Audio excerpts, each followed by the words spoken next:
The constant in business is change, and the constant in business is the people doing the work. But these idiots, they have absolutely no idea. And leadership is all about credibility. It's developed in different ways. Having that ability to adapt and learn is a critical component to leadership. It's really important for organizations to set out with strategy. Where is it they want to go, and where do they want their business to grow?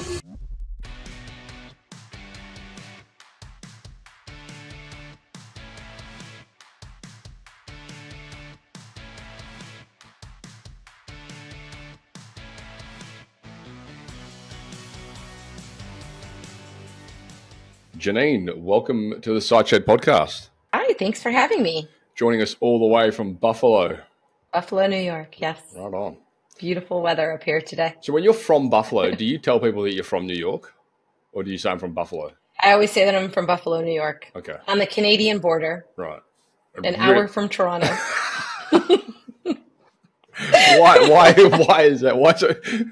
That's all right. I would never answer that. Because geographically, everybody thinks it's always New York City, and Western New York is very different than New York City. Very. And when I compare it closer to Canada, people start to go, oh, okay, now I know what you're talking about. So do you identify as a Torontonian or as a...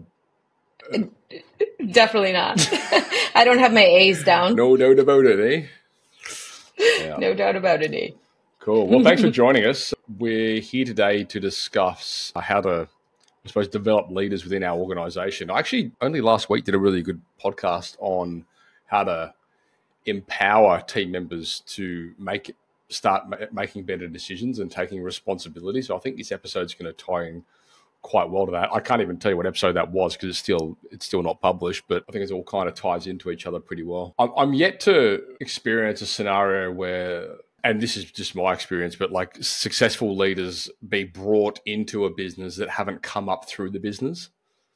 So I'd love to explore that, like within the trades especially. Like I find, and truthfully, even within my own business, like I've always struggled trying to hire managers as such that haven't been through the sales process or haven't been like from the ground roots up. And I think like part of what we're doing now looking forward is making sure that people within management positions are going to have that experience in different departments. They're going to start at the bottom or spend time at the different areas and so they get a really good understanding, because it's just found in like the dynamic of having somebody come into a business and point fingers without actually having been there and done that is kind of a bit contradictory. Yeah. And I think it's a common struggle that many businesses have. And the trades especially is very focused on the fact, have you been there? Have you done that? Have you lived my experience? And it builds credibility. And leadership is all about credibility. And some organizations, it's developed in different ways. And I've found over the years working with frontline employees, like you said, the trades, utility companies, things of that nature, anywhere where there's a skilled labor involved, there tends to be kind of like an outburner, a heavier emphasis on how much do you know and what's your experience. I remember like back when I was plumbing, a million years ago, like you come across that quite a bit with like engineers, and you'll be out on site and you'll get this engineer come out and or with a drawing or something, and you'll be like, that doesn't work. They're just looking at this 2D, thing of, what should happen. And you're like, yeah, that's great, but come out and I'll show you why it won't work. So there's all, and that was always the joke back then. It was like, you've got these idiots sitting behind a computer thinking they can, they're telling you what to do. And they have absolutely no idea. They've just done a drawing course and become an engineer or whatever. Like it was, anyway. I'm sure that still happens in the trades. I'm laughing because I put up a light fixture this week and I said the exact same things about engineers. Like, what are they thinking? I've got small hands and I can't even screw the screwdriver here while I'm trying to put this screw into the light. But I'm laughing because what your audience and what you might not know is that my background is in engineering. Yeah. So you're speaking to one who's also back out there getting to trade. And I'm laughing because it's so true. This idea of where theory and practice, Yeah. I'm with you. So anyway, I guess the the premise of that is it'd be good to explore maybe some of those, because I know for certain there are definitely ways you can bring people into organizations that don't necessarily have that experience. And you see it all the time, right? You look at these big companies who just have CEOs that bounce from one industry to the next, and the reason they're successful is not because they know the specific product, but they just know how to do what they're supposed to do in leading people and managing people. And I say this to team members of mine all the time, like you're way more valuable to me as a leader or as a manager than you are as a web developer or whatever it might be, because you're a commodity really with that position. But like it's very hard to replace good leaders.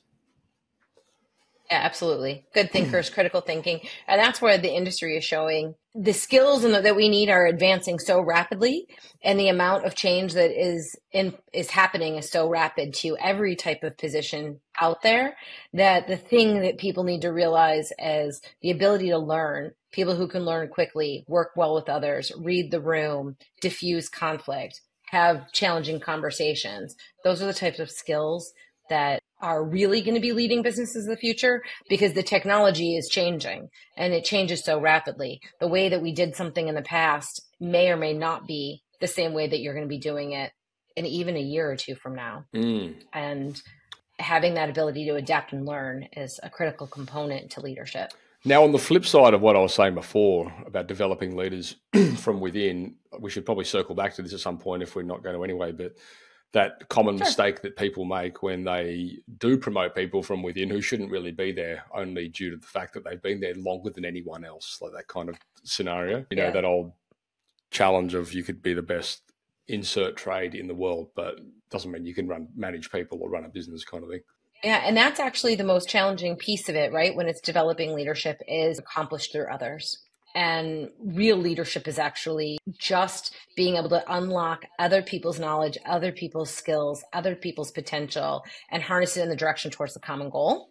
And oftentimes the deepest experts have the hardest time letting go of the way they've done it and setting people on a course. And so there's this balance between working so that people can most their best potential themselves and get towards a common goal, and being, the balance of micromanagement and getting that accomplished, trying to get things accomplished by holding them to the way you've always done it. Sure. So why don't we jump into it and sort of lay out a bit of a roadmap here, or a bit of a plan as to how we can go about doing this better? Because truthfully, I think, is the overarching umbrella of what we're talking about here going to be focused on training and development?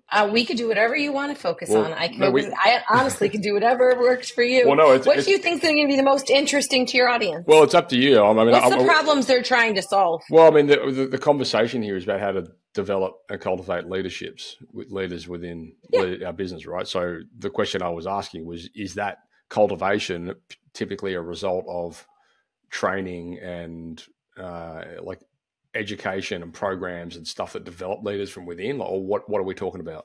When it comes to the type of business that you're talking about, typically it's promoted from within. And so trades businesses really are best positioned to be able to develop leaders if they offer them the right type of training and programs to get them there. Okay. Because they have the internal expertise. Mm-hmm. Like, to your point, they've got the internal expertise on the business, and with the guidance on how to develop some of those leadership skills, they can do it. But the key is that they have to want to do it. Sure. Right? Yeah, of course, it takes the right person. Maybe we can even dive into that. Like, how do you frame up the training? How do you frame up the development? And then how do you have the right indicators in place to identify who is the potentially going to become the next leader? Like, what are some of those like opportunity piece people? What do they look like? How do you identify them? I guess what the thing is that people often ask me kind of what to do about developing and scaling their companies, because there's this major pain point for people as it comes to developing internal talent, which is what we're talking about. And this idea of how do we get that to work? How do we get that to stick? And I always talk about the fact that it's really important for organizations to set out with strategy. Where is it they want to go, and where do they want their business to grow? Once I understand what those pieces are, they can reverse engineer the programs where they decide to hire and train specifically for the skills that they need to get there in the future. And then a big missing piece that has become really essential these days is putting in systems and structures, including things like coaching and development, to help people be able to sustain whatever they learn in a classroom setting. Because when we don't have that support mechanism afterwards, we just fall back to what we know. And that was where training is looked at as being ineffective, failing, and not actually working. And so ultimately, developing leaders within organizations is a combination between, role modeling, formal training programs, ongoing conversations that kind of help them recalibrate and learn and develop as they go forward. So ongoing conversations that could essentially just become like a regular meeting cadence, I imagine, like one-on-ones or whatever that might look like.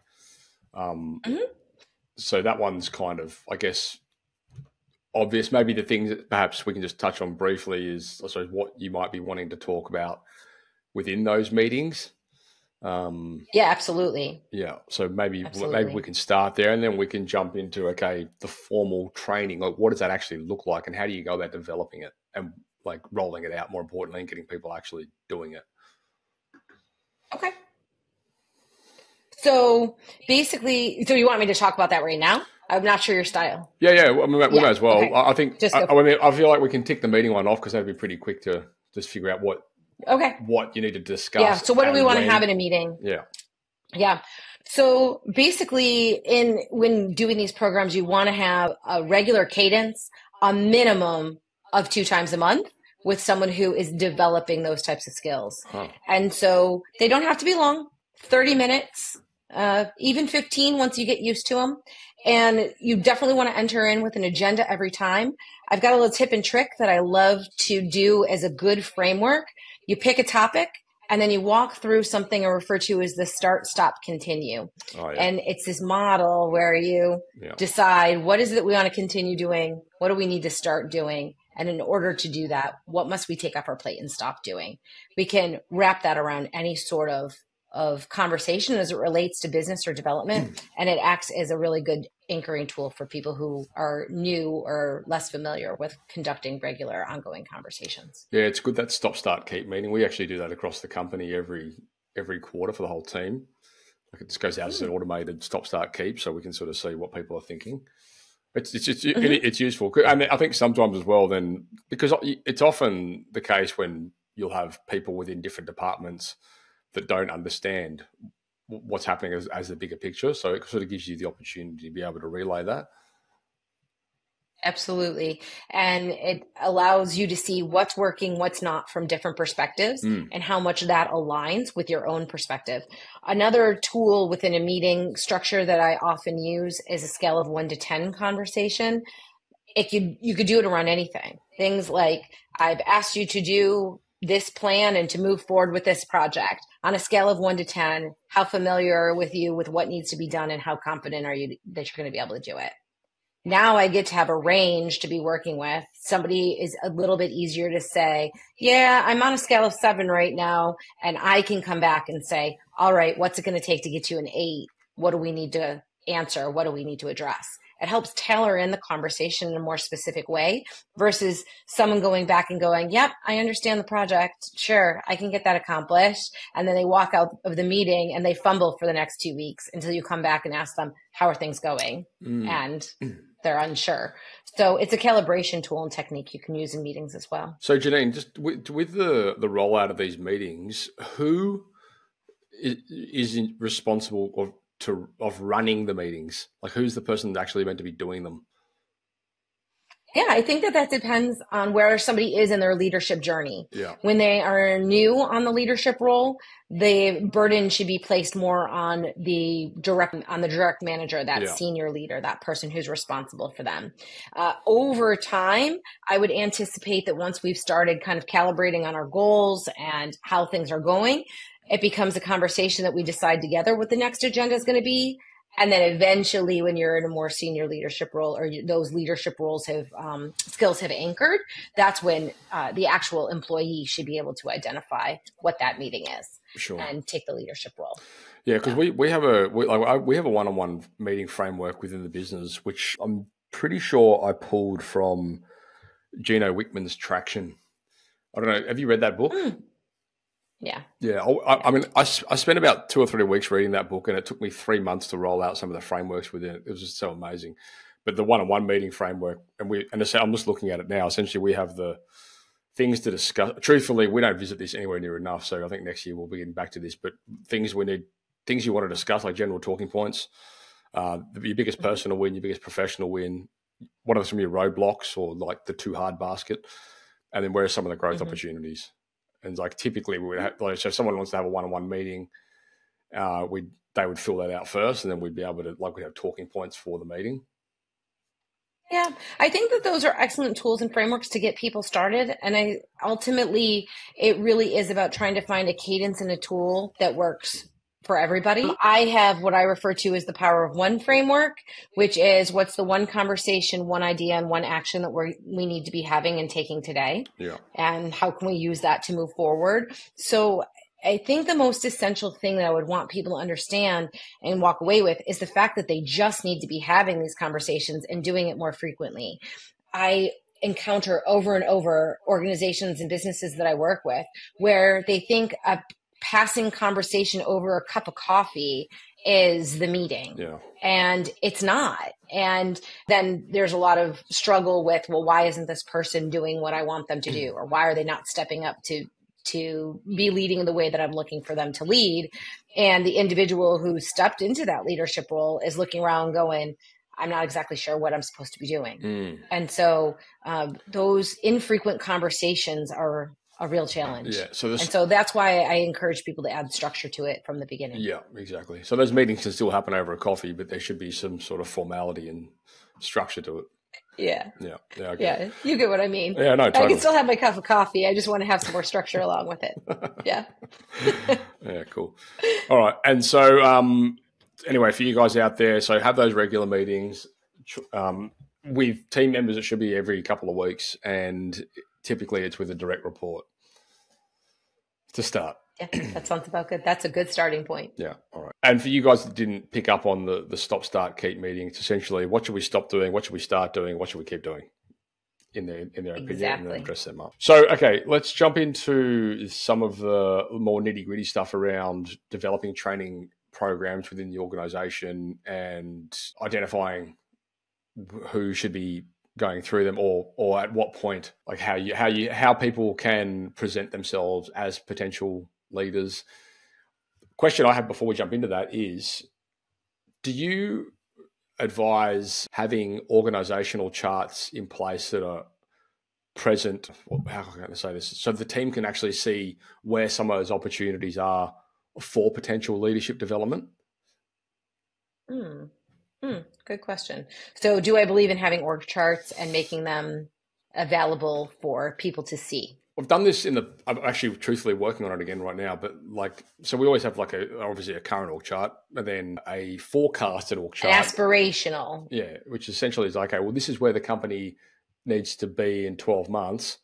And this is where everyone currently is. And this is where some of the opportunities are going to lie for promotion, if you want to call it that, or anyway, whatever. But these are some of the roles that are going to need to be developed within the business to make this organizational structure become a reality. And we've used that before. I've used that before in recruitment, and it's been quite effective. I've used it before in team development. I want to go back to that next year a lot more, put more emphasis into that, because I think it sort of gives people a bit of an understanding as to where they could potentially train into. Mm-hmm. So I think that everything is a trade-off, and you just have to decide what objective you're trying to achieve.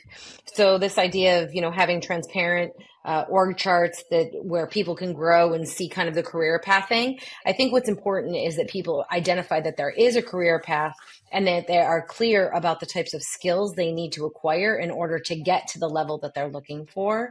It's not always a career ladder anymore. Sometimes it's cross-functional and they refer to it a bit more as a web, right? How can I move from one place to the next over that web?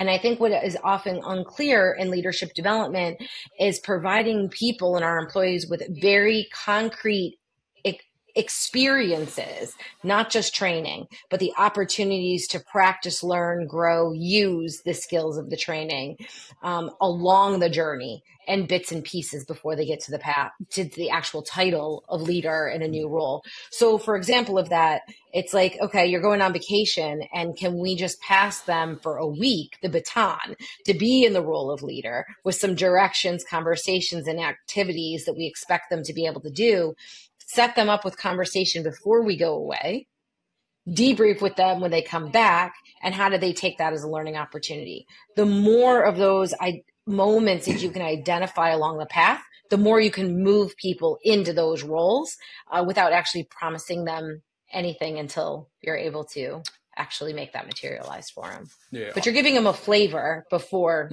they're jumping in. I think the key to that successfully playing out well for both parties or all stakeholders anyway, is the formality and equipping them with the right tools they need to be able to do the thing. Because I think so often, I see it all the time where people just try and handball responsibilities to somebody in their team without them fully understanding how they're supposed to be doing it. It's just like, well, I can do it, surely you can do it kind of thing. And I think that's where systems come into play. Absolutely. And that's exactly it. What you're describing is accurate. And that again goes back to that conversation that we just had a few minutes ago about the idea of meetings, right? I have to meet for success ahead of time, set expectations, ask people where they are, provide them some tool structure and resources. Phone a friend. Who do you call? How do you get out of a jam? Asking them forward-looking questions like, if you encounter a problem here, what are you going to try? Getting them to verbalize and articulate some of that, and then passing off bits and pieces over time. So it's slowly kind of reeling out the rope, to use the metaphor. You know, I'm kind of like letting it go further and further over time as I'm getting to see what's happening. But what I've found is that people want to just, to your point, just kind of pass it off. Just like, here it is, do it for me, sink or swim, figure it out, make it happen. And what that does is sets people up for failure. And not only does that moment fail, but the future moments fail, because I have less confidence in my ability to succeed next time because I failed previously. And so it actually takes the ability to get somebody up to speed faster away from you as a leader who's developing other team members or leaders on your team. And so it takes longer at the beginning, but shorter in the long run, and greater success in the long run. So you were right. It's the key is doing that, is having deep conversations. So how does the framework look then for, you know, management or for programs and development? Like let's talk through sort of where to start, where to structure it, how to structure it, how to what sort of cadence we need to be employing to make sure that people are actually adopting it. Adopting and using. So it really starts out with us having a learning strategy, a blueprint. Every industry and business is a little bit different, but I recommend at least starting with an 18-month plan. Where are you trying to get to as a business? And what are the learning needs on the team or for the roles to get you to that point as a business? So the goal is to align the training, learning, and development with the actual strategy and plan of the business. So those two things are in alignment together. Once you've got that in place, strategically really thinking about it, that's the strategy. That's when you have the opportunity to scale up the training. You can find training in so many places. It could be something formal, like a workshop or a seminar. It could be on the job training, which is something that, you know, trades and small businesses are well known for. And ultimately, you have to have a plan for how are you going to sustain and reward the learning. And I don't just mean financially or through compensation, but encouragement, Recognition. praise, Yeah. recognition. Exactly. Mm-hmm. And so what I've found over the years is that most organizations actually start with the kind of the scaling side of it. They think about the training stuff. What training event, what program, what book to read, what podcast to listen to, but they don't actually put it inside and align it with where they're trying to go as a business. Think about that in a sequential order of rolling it out. And then they don't actually have systems in place that encourage it. So they will reward, for example, financially, getting something done more quickly, when what they're trying to train people to do is to develop quality. Well, if I'm going to reward you for productivity, but punish you for the time it takes to Right. get the quality, my systems aren't matching what we're trying to do. And so that happens a lot when it comes to developing training programs. So when you set out that blueprint from up front, you can really be thinking about the whole thing. And therefore, it makes each individual part more effective. Yeah, interesting. I don't know if this is useful or not, but one thing that we've seen work quite well within the business is we rolled out like the scorecard system for the for the business and then for the individuals. And I've trained a lot of our clients on how to do the similar thing. Actually, at one of our recent events, like I take groups of the podcast listeners and stuff like that over to location events. So we just did 10 nights in the Maldives on on a boat. And one of the things we were discussing there was like how the scorecard system would play out for they're a kitchen fabrication business, and they wanted to have more. They were trying to develop their foreman, and the foreman essentially was the guy who was in the factory in charge of rolling out all of the production. And so we developed a scorecard, and essentially the purpose of a scorecard, where it's different slightly to roles and responsibilities that you might find lie within like an organizational chart or even a job description. The scorecard has defined outcomes, and so each position might have 3 defined outcomes. And like you say, the outcome is the thing that they're striving towards. So if it is speed, fine. But if they do achieve that and the quality's not there, it's not necessarily their fault because they've done what's on the scorecard, right? Exactly. And that's been quite useful, I think, in helping people get clarity. And that's also like it's dialogue and conversation. You don't get it right all the time, but it's about, and sometimes as well, we find like sometimes speeding something up and then there may be things that you might miss, but it gives you like a version 1.0 that you can evolve, and you can then, okay, well, we dropped the ball here. How do we fix that? What I mean? How do we tweak it and adapt it? So it's interesting that you're talking about that. My version of a scorecard is something I referred to as the return on talent investment, the ROTI. And so it's a similar type of concept that you're outlining, except when I'm developing training programs, we sit down from the beginning and identify the return on that talent investment that we want to have. So we're looking at not just only the financial numbers or the numeric types of things, the quantitative score that somebody might be looking at, but we also look at what's the return on the processes. Are there any processes that will be improved? Can we get efficiency out of the business in that way?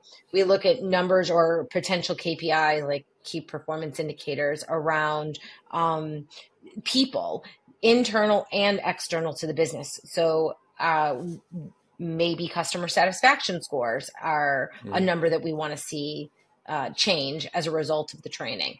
Maybe internally around a leadership training, for example, or leadership development, that we might be looking at employee turnover and the reduction of people who are departing the business saying, I'm leaving because my boss is a jerk, versus I'm leaving for an opportunity that fulfills, something else that I'm looking for, right? And so we begin to do that. And then the last component of that is looking at overall strategy of the business and how, as how does that metric play in? And so we build out our scorecard in a bit more of a balanced way, where traditionally it's hard to measure leadership development and it's hard to measure training development because it's difficult to isolate the variable.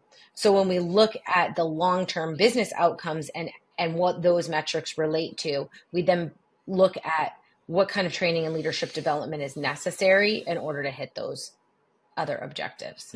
So we sync up the business along with the learning plan. Yeah, got it. So in the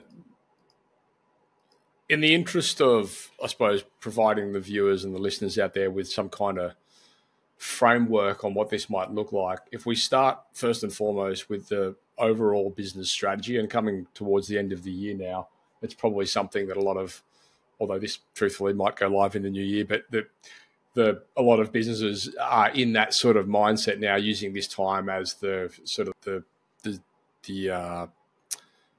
like the time into the year where they can actually give it the time that it deserves in order to set that strategy for the following year, blah, blah, blah.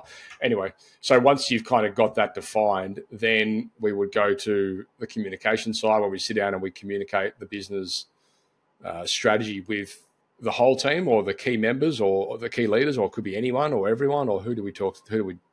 I mean, as it relates to training and development or Well, leadership? I mean, this is just relating, I suppose, to the business plan as such, like what we want to achieve over the next 12 months. Yeah, I think that as it relates to that, it goes out to everybody. Yeah. The depth of the message may be different. Yeah. So my more strategic senior leaders who are running the business with me, I'm going to want to be communicating with them very critical details and plans and metrics. If I'm rolling that plan out to the front line, it's a bit more around the perspective of what does that mean to me? And what does it mean to those individuals? What can they expect to see in the first quarter of the year? And being mindful to not promise more than you can deliver, because that can create disengagement and frustration from people who are a little bit further away from the senior leadership roles. Sure. So then in the interest of structuring training for where you want the business to inevitably end up or be at in that 12-month market or whatever it might be, how do you go about designing and creating that training, especially if it's somewhere that you've never been before and you don't even know what it looks like? So really the idea of trying to design it is looking at the skills that you feel like you're going to need in order to get there. Right. You start with that plan and trying to assess where can we get those skills. So doing a bit of what I refer to as the content inventory. Do we have the content available to us in order to work from for internal talent, for example? So do I have a program in place that can teach our leaders how to use that scorecard, for example? If not, then I have to go out there and purchase it or develop it. And so there's this evaluation process that says, is there something close enough out there that can help me? Because that's going to be a lot faster than developing for yourself, right? So you go through a content inventory process and decide on each one. That's why the strategy is so important. And then once I know what those things are, we can get busy implementing, purchasing, sending people to training programs, and where necessary, developing our own. A tip or trick that I have about developing your own is people who are right there in the field or who are working in that role. I just encourage them to do video capture on their phone. Like pick it up, record on a type of tool, talk into the mic, and just go. It doesn't have to look pretty in order to be able to provide somebody with the tools they need in order to be successful. Yeah, and there's so much value as well in like you're equipping your team members with the responsibility of being able to contribute to the process or the training or whatever it is that they're supposed to be following or training people on. Like we found that it's pretty powerful in the past. Like they're so much more willing to follow it if they've come up with it. Absolutely. We all are more likely to make our own idea successful than we are to make somebody else's idea successful, right? We're more committed in Mm. around our own idea than we would be somebody else's idea. And quite truthfully, like it should come from the people that are doing the thing. Because if you're like going back to the old engineer paradigm, like if you're the one sitting behind the desk, so telling people how to do something, then it doesn't really parlay to out in the field. Like it's better to come from people that are in the trenches. Yeah, yeah, and it depends on the topic and what it is. But when it comes to developing some of those first level leadership skills, absolutely. Credibility about the role, credibility about the job matters significantly. Yeah, I mean, would you agree that the crux of developing leaders within the business, like I found anyway personally, like so much of it just comes back to like communication and structure. You know, even like the meeting structure alone. Like you can have somebody run a great meeting and all of a sudden they just appear to be this wonderful leader, but like they've got like the structure in place and they're following a plan as opposed to just doing things sort of ad hoc. Mm. Yeah, I think structure really matters when it comes to leadership. I think the other piece that matters is that somebody wants to lead people. Oftentimes, a big mistake is that we promote people internally who are really good at and enjoy the thing that they do already. And when it comes to having to manage people, it shifts them from the focus of things that they really like. So people who do some step up and display some of those leadership traits often are a direct reflection of people who want to be in that role Mm, versus people who are forced to be into that role. mm, And then it does take a desire to kind of keep on learning and to really understand and mm. relate to people and understand that one size fits all isn't going to fit all. And people who can adapt to that end up shining as leaders. And yes, structure definitely helps at the beginning And so when you're trying to figure out how to do it. what are some of the structures? Like what are some of the topics that are important when you are developing a leader? Hmm. Super important topics would be things around having difficult conversations. I hate that phrase, but that's what they are, right? Going out and having some of those performance conversations, knowing how to identify how different people learn, because as a leader, your responsibility is to help other people grow, and everybody grows in different ways. So the way I learn, the way you learn are going to be different. Helping people understand how people learn so that they can develop them is a skill that you would want your new leaders to develop. Things like time management skills, prioritization, emotional intelligence, which is, the fancy buzzword in my mind for people skills. The idea, yes, developing their communication, but very specific areas of communication. For example, active listening. I've observed in people in the field that when your job has been to solve things, which is a big piece, many businesses, that my job is to fix this. When I go in and work with my new employees as their supervisor or their boss, my first thing that I do is jump in trying to fix it instead of listening to what's really happening and asking curious questions to uncover it. And that is such an important skill. So I would say active listening skills is a very specific piece of communication training that people need to work on. So when you're designing this framework within a system, are you typically, is it like a digital format? Is it some sort of and how do you structure it? Is it like modular with like pieces like Oh yeah. do you know what I mean? Like how do you roll it out so that it's actually digestible? Yeah, how do I People are roll going it to go through it out? because I mean you get a one huge 3 hour long video, no one's going to watch it, right? No, definitely not. So that's part of why the strategy at the beginning is so important when you're thinking about the design. You have to understand the audiences that you're working with and where are they going to be consuming training? How are they going to be consuming that training? I'm a believer in very short snippets of information, not long. So when you're developing it, it's about thinking about kind of the smallest amount that you can provide that's still meaningful and helpful. And you can be as formal as you want by putting it into a structure and system like a learning management system. But those, for big businesses, they take They take work to keep going. I just think you can do something as down and dirty as we have a document and you click on a link and it tells you what you're going to learn and it pops open that video or a podcast or a PDF or a fill in the blank. The most important thing is that we're getting the information to people. And the second thing that people need to be thinking about when they are doing and developing this is that, okay, I got you some information, but nothing changes with information alone. What actions can somebody take? What situations am I going to put them into where they're going to use that skill? And then how, as a leader, do I reinforce that through conversations or evaluations? So the system is really threefold. What is the content?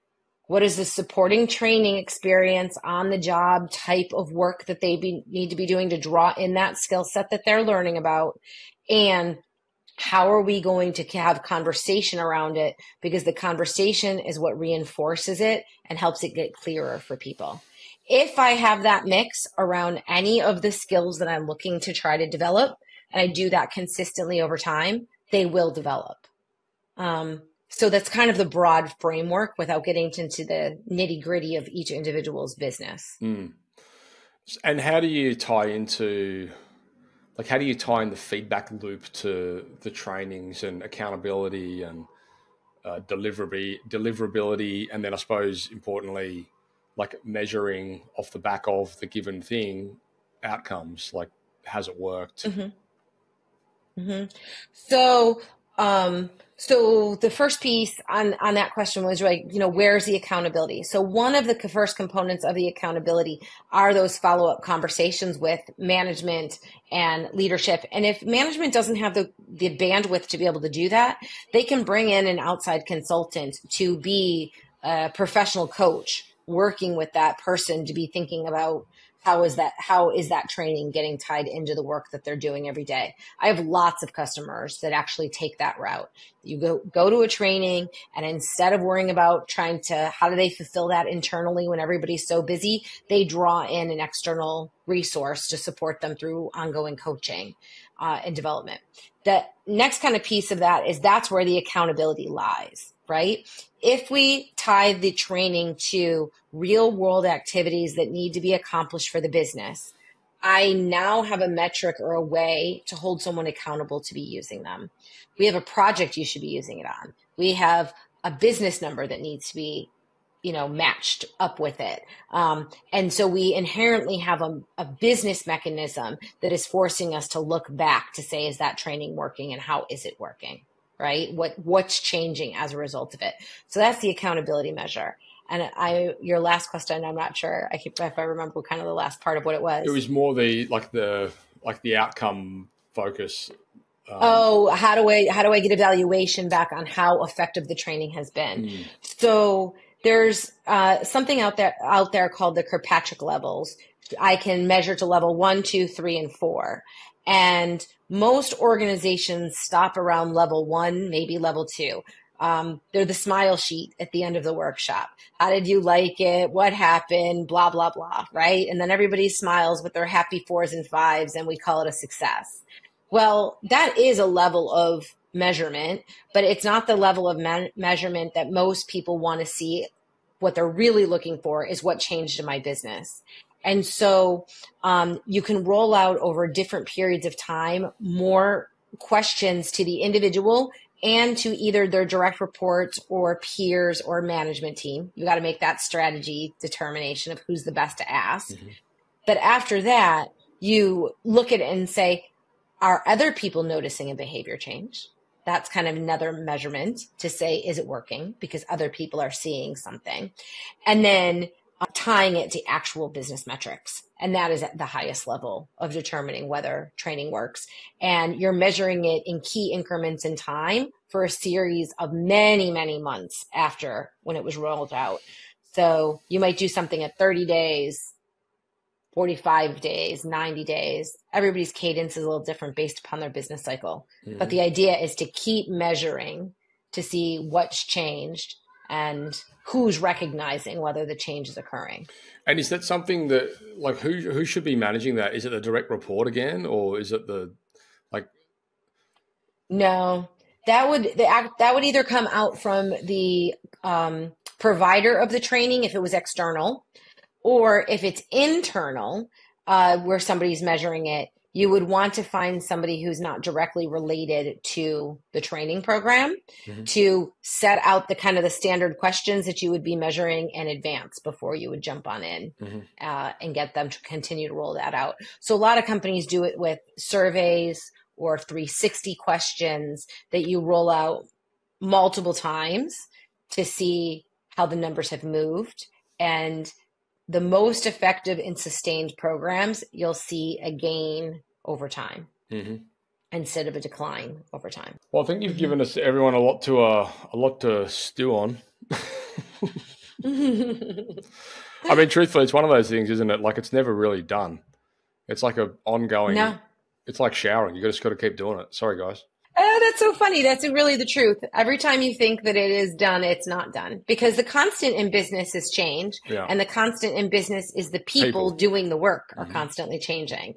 And talent development and leadership development is just people. It's all about people. Yeah. So I suppose just in summarizing or getting to wrapping it up, if you were to communicate to somebody like a framework of where to start, how to get going with this, what does it actually look like? A framework of where to start, I say, is to really understand where you want your business to go Yeah. and do a quick little assessment of whether or not the people you have the skills you need to get there.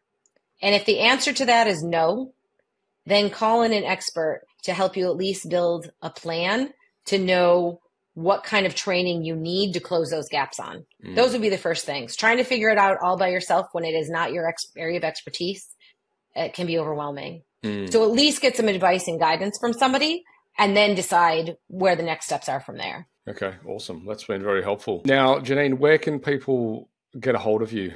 The very best way to get a hold of me is to visit my website, which is GinineCapozzi.com, which is my name. Mm-hmm. And right there, I have a link for them if they would like to sign up and have like a 15-minute conversation with me and consultation. I could be that first person, that line of defense to see if they're heading in the right direction. They could also find me on LinkedIn as well. Okay, And cool. so those are two great ways to get in touch. I have a bunch of links here in the show notes, so I will make sure they go live on the website. So if you guys want to get hold of Ginine or ask more questions, head across to the siteshed.com and search Ginine with a G, Ginine, and this episode will pop up. Ginine, thank you very much. It's been insightful, and I think for you listeners and viewers out there that are interested in developing leaders within your business, which if it's not you now, inevitably it will become you at some point. Mark my word. This conversation will become very relevant to you at some point in time. So, yeah, I can't encourage you guys enough to even the first part of that process, Ginine, which you mentioned, just like the strategizing and the business plan, like just taking the time to do that. So you understand what the year looks like, needs to look like, and then breaking that down into your, more bite-sized chunks, quarterly, monthly, weekly, daily tasks, that kind of thing. Like it just makes such a huge difference. And it really is Absolutely. it's such a great way to, cast a polarizing lens over whether or not you currently have the right team members in place to help you get to that point. And chances are you don't, which means you need to be developing that team, which is kind of what we're talking about here. And that's the piece of it. It all starts really with one conversation. And then I always say it's one conversation to get you started thinking about it. It's one idea to take after that conversation and from that conversation, and one action that you can begin to move with it. And that's really just what starts to unravel this.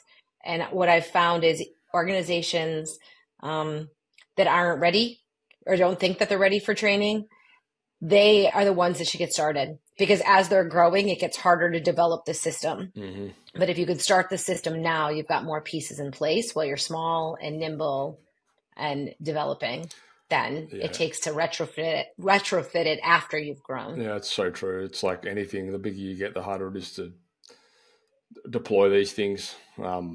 So yeah, having that cadence in place is super valuable. Awesome. Well, anyway, if you listeners and viewers out there, if you have any questions or if we haven't covered off on anything specifically, let us know. I'm sure I can coax Ginine into coming back on and answering some of those questions a little bit more in depth. But look, thank you so much for your time, Ginine. It's been really, really valuable. And I guess that's a wrap. Thank you so much. That sounds good.